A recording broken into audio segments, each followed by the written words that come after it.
paano mo lumato eh, dati ka lang ate signal na. Manan, first nga sa nga kwa. Kakalpas tikat up. Nagkasi ko no bigat.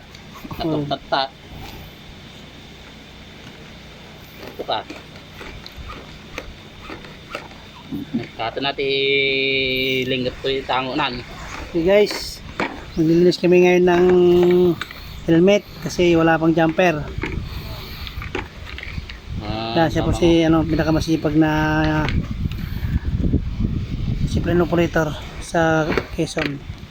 Walang iba kundi si Manuel Bogshay Manolito Bernales. Ganyan po yung tamang paglinis ng mga helmet. Kailangan pong kuskusin para masira. Natanggal pa yung laka. Okay lang yan, mababalik naman niya kaibigan. Hindi natanggal yung laka talaga. Sinira mo na. Hindi po. Adjustable naman yan, adjustable yan. Oo, pinikot lang. Ayos na. Pakita mo, pakita mo. Yan po yung mga gamit namin sa zipline, mag-helmet para sa safety sa mga ulo nila. Mas nauntog sa may pagkakit sa tower, safety po yung mga ulo nila. Alis yung laka.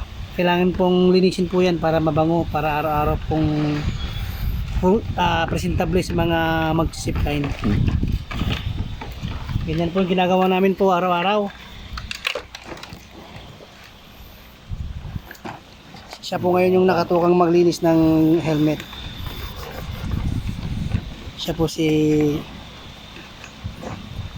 Bugs TV. So, pasupport na lang siya mga kaibigan, mga ka-zipline dyan. Yan, sipag talaga ng sama namin. Pawis na siya sa paglilinis ng helmet. Yeah, tumutulo na yung taba. Nasisi ka na.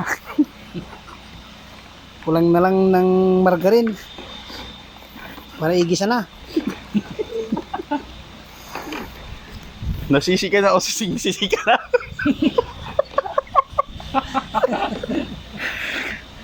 Bye ka na. Guys, Bye guys.